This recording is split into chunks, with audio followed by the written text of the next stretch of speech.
Perkenalkan, saya Nurina Firdausi akan menjelaskan salah satu e-book tentang broadband. Lanjut. Broadband Powerline Communication System Australian Communication Authority. Ini adalah buku yang akan saya resum. Introduction. Buku ini memberikan pengenalan broadband sistem komunikasi Powerline dan isu-isu potensial yang berkaitan dengan penggunaan luas mereka di Australia. Mengkaji saat ini status pengembangan teknologi dan laporan tentang pengaturan regulasi saat ini, tempat dan sedang dikembangkan di luar negeri untuk mengatasi masalah yang diangkat oleh penggunaan sistem ini. Pengaturan Australia saat ini juga dilaporkan. Makalah ini juga disiapkan untuk mengatasi kekhawatiran sebagai berikut. Tentang risiko gangguan komunikasi radio HF ke layanan dari Powerline Broadband System Komunikasi. Hal ini telah disiapkan untuk membantu lebih lanjut tentang sistem broadband.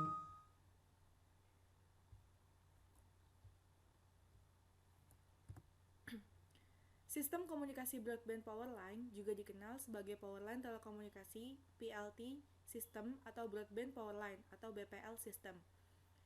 Adalah jenis baru Powerline komunikasi, yaitu PLC. Sistem yang mampu memberikan secara signifikan kecepatan data yang lebih tinggi daripada sistem PLC sebelumnya. Maka, mereka memiliki potensi untuk memberikan kesederhanaan interkoneksi di rumah, komputer, dan periferal, dan biaya yang efektif, murah, pengiriman data, layanan broadband. Sistem PLC terdiri dari perangkat terminal yang terhubung ke atau melekat pada listrik jaringan listrik yang memungkinkan data yang akan dikirimkan melalui jaringan ke terminal lain ke perangkat yang terhubung atau terpasang ke jaringan. Penggunaan daya listrik yang ada pada pasokan kabel jaringan mengurangi biaya dan menyediakan akses mudah ke broadband interkoneksi antar perangkat. Secara historis, sistem komunikasi Powerline telah terbatas pada data yang relatif rendah. Harga-harga biasanya dari 500 KB per second. Sistem data rate yang rendah ini masih digunakan dan digunakan dalam aplikasi seperti remote control switch dalam instalasi rumah tangga dan otoritas power supply.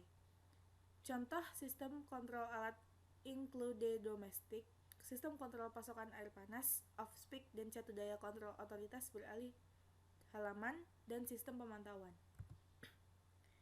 Apa yang membuat sistem ini berbeda dari sistem sebelumnya? Yang pertama adalah kecepatan transfer data dan frekuensi yang digunakan untuk mentransfer data ke seluruh jaringan pasok listrik adalah apa yang membuat sistem ini berbeda dengan sistem sebelumnya. Sistem di broadband baru ini memberikan kecepatan data yang lebih signifikan dari 4-20 megabit per second, yaitu 10-40 kali lebih cepat dari sistem PLC sebelumnya. Kecepatan data ini sebanding dengan Ethernet awal atau jaringan area lokal kabel umum. Sistem yang digunakan untuk menghubungkan komputer, pengembangan teknologi informasi dan multimedia, khususnya telah menciptakan kebutuhan untuk transfer data broadband antara perangkat yang lainnya. Sejumlah isu yang diangkat oleh pengenalan Powerline Broadband Sistem Komunikasi. Isu-isu ini dapat dikategorikan dalam 3 bidang.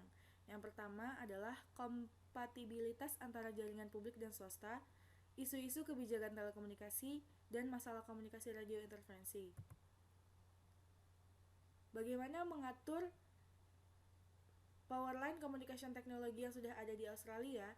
Beberapa perangkat terminal sistem komunikasi Powerline yang diatur saat ini oleh ACA IMC. Secara khusus, sistem komunikasi Powerline menggunakan frekuensi dalam kisaran 3 kHz sampai 525 kHz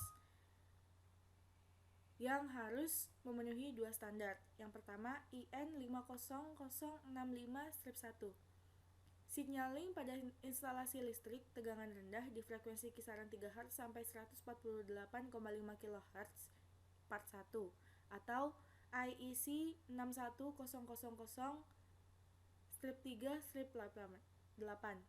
Kompatibilitas elektromagnetik atau EMC bagian 3 batas bagian 8 signaling pada tegangan rendah instalasi listrik menggunakan sinyal di frekuensi kisaran 3 kHz sampai 525 kHz. Pengaturan ini sudah ada untuk sistem Powerline Communication tidak berlaku untuk sistem komunikasi Powerline Broadband yang memanfaatkan frekuensi HF atau High Frequency 3 MHz untuk 30 MHz dan di atasnya. Saat ini ACA-LI persyaratan EMC untuk Powerline, yaitu peralatan komunikasi, menunjukkan bahwa tidak ada standar wajib untuk PLC, yaitu peralatan yang menggunakan frekuensi di atas 525 kHz, dan menyarankan bahwa hukuman mungkin berlaku disesuai dengan pasal 197 Undang-Undang kepada setiap individu atau setiap perusahaan yang dengan sengaja atau dengan serampangan menyebabkan gangguan terhadap komunikasi radio. Manajemen resikonya adalah akan ada potensi resiko high frekuensi layanan komunikasi dari meluasnya penggunaan sistem komunikasi Powerline Broadband. Risiko yang tampak terkait dengan in-house application serta aplikasi ASLASMIL. Hal ini dapat dilihat dalam pengajuan awal untuk FCC komunikasi penelitian Into Powerline dan temuan dari ECC dilaporkan ada 20 kasus. Yang kini telah diuji coba oleh komunikasi Powerline Broadband diadakan di Amerika Serikat, Eropa, dan Asia. Hasil uji coba ini belum mengurangi kekhawatiran potensi interferensi risiko komunikasi radio. Saat ini, komunikasi Powerline Broadband perangkat terminal yang dipasarkan di Australia, perangkat ini tidak mungkin untuk memenuhi batasan-batasan yang dilakukan dari CISPR 22 sebagai sinyal yang sengaja disuntikan ke listrik kabel. Gangguan berdampak pada komunikasi radio, penerimaan, dan kerentanan listrik terhubung peralatan untuk meningkatkan dilakukan emisi dari Powerline Broadband peralatan komunikasi tidak diketahui. Ketidakpastian ini disebabkan oleh dua faktor. Yang pertama, efisiensi emisi yang tidak diketahui oleh jaringan pasokan AC. Yang kedua adalah listrik jaringan distribusi di Australia tidak identik dengan jaringan di Eropa atau USA. Ini yang dapat menyebabkan perbedaan dalam tingkat radiasi emisi dari broadband sistem komunikasi Powerline. Penerapan CISPR 22 sebagai perangkat standar untuk digunakan dalam Powerline broadband sistem komunikasi saat ini sedang diperdebatkan. Proposal sudah dikeluarkan untuk amandemen lingkup ini yang memastikan PLC untuk meresapkan batas yang dilakukan untuk perangkat ini jauh lebih tinggi daripada pembatasan saat ini. Sementara sebagai prinsip umum, ACA berusaha mana mungkin untuk menyelaraskan manajemen pengaturan di Australia dengan orang-orang di tempat yang tidak terlalu mungkin atau tidak sesuai, seperti Eropa dan Amerika Serikat yang memiliki derajat lebih besar dari urbanisasi di Australia. Jadi kesimpulannya adalah kompatibilitas elektromagnetik. Di Australia, spektrum efek menyebabkan polusi Powerline sistem komunikasi yang diatur di bawah rezim EMC. Perubahan yang diusulkan ke CISPR 22 adalah untuk kepentingan tertentu Australia yang memiliki input dari CISPR melalui standar Australia dan ACA memiliki perwakilan di komite EMC yang relevan di standar Australia. Secara signifikan, perbedaan antara lingkungan Powerline Australia dengan luar negeri dengan negara-negara berkembang lainnya adalah Powerline Broadband mungkin menyebabkan aman batas di negara-negara yang tidak aman dalam konteks Australia. Ini tampaknya akan membutuhkan penyelidikan lebih lanjut. Namun, ada resiko bahwa temuan di luar negeri dan karena itu batas standar tidak mungkin langsung dialihkan ke negara-negara berkembang lainnya. Terima kasih.